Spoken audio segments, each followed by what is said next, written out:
Oi,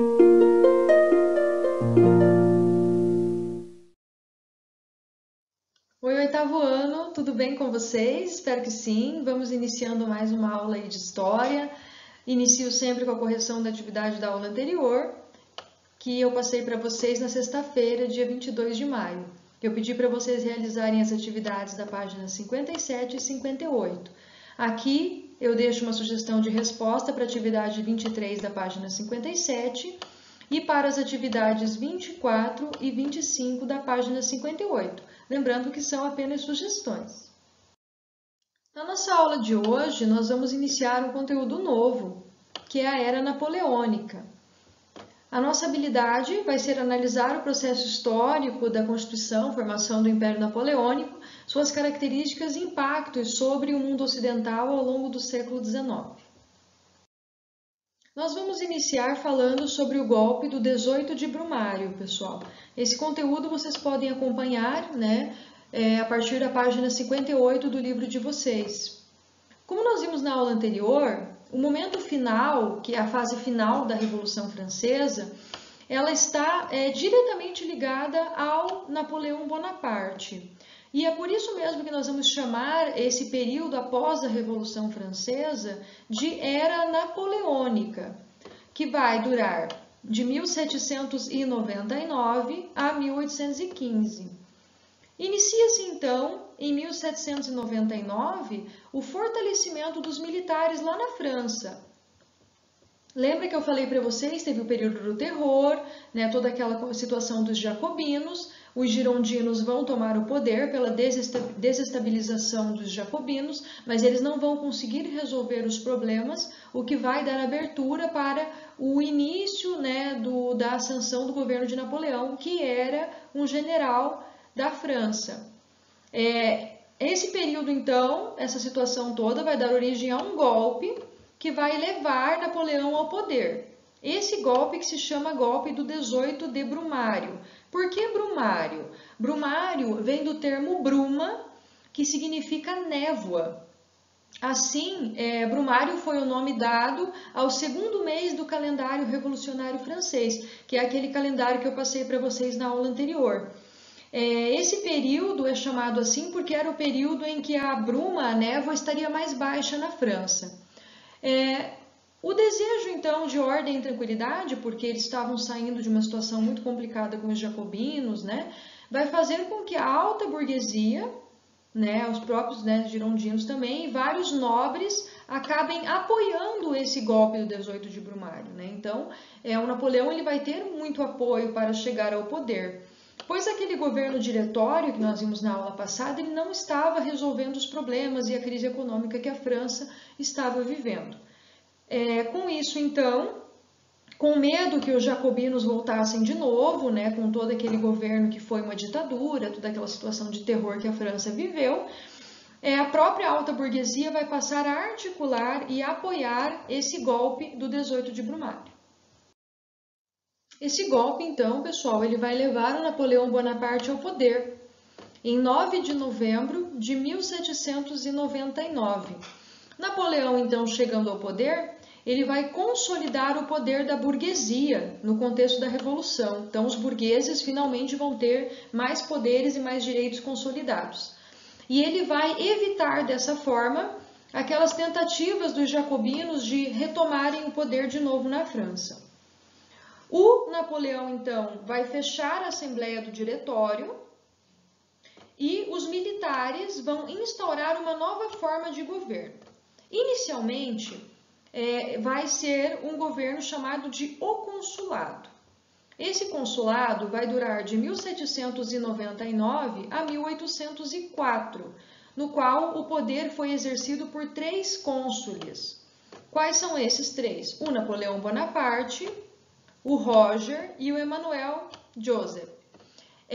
Porém, desses 3, tanto o Roger como o Emanuel, eles já faziam parte daquele governo diretório anterior, apenas o Napoleão que não. No início, o Napoleão já assume a posição de primeiro cônsul, né? Mas a partir de 1802, ele passa a ocupar o cargo de cônsul vitalício. Durante a Era Napoleônica, nós vamos ter várias reformas que vão ser feitas, que vão ser muito importantes para a França. Essas reformas elas vão iniciar ainda no período do consulado, que é esse período que a gente acabou de ver, e Napoleão já vai, nesse período, já no início, retirar os privilégios da nobreza e beneficiar a classe burguesa, que vai experimentar aí, portanto, um período de grande ascensão para toda a burguesia. Nesse período também vai ser criado um banco, que é o Banco da França, e eles vão estabelecer uma moeda oficial da França, que vai ser o franco. Essas medidas, então, vão contribuir para o crescimento da economia, ampliação do comércio, tanto interno quanto externo, né? Então, a França ela vai começar a sair daquela crise que nós vimos que estava presente desde aquela situação do Luís XVI, lá do antigo regime. Na área da educação, vão ser criados liceus, que são instituições, né, de ensino públicas, que tinham como objetivo aí formar cidadãos para assumir postos no Estado e no Exército. Mas, dentre essas mudanças, a principal vai acontecer aí no setor jurídico, que vai ser a promulgação de um código, que é o Código Civil Napoleônico, que vai ser promulgado em 1804. Esse código ele vai ser muito importante porque ele vai romper com vários privilégios que a nobreza tinha. E ele vai regulamentar muitas propostas sobre a Revolução Francesa que já vinham sendo discutidas desde o início da Revolução. Ele vai então estabelecer aos cidadãos do sexo masculino alguns direitos fundamentais que vão se tornar modelo para outras constituições. Esse código vai regulamentar a igualdade de todos perante a lei, o direito de ir e vir, liberdade de expressão e de pensamento, o direito de propriedade, o direito ao divórcio e a separação entre a Igreja e ao Estado. Mas é importante destacar também que, apesar de representar avanços importantes, mais uma vez os homens apenas foram beneficiados e as mulheres não.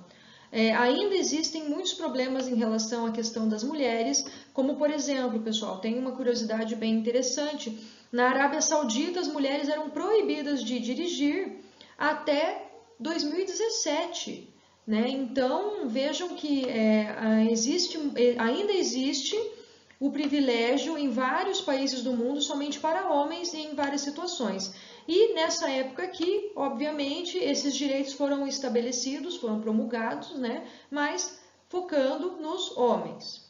Então, ao garantir essa ordem, o Napoleão vai adquirindo mais e mais poderes e vai se tornar, em 1804, o imperador da França.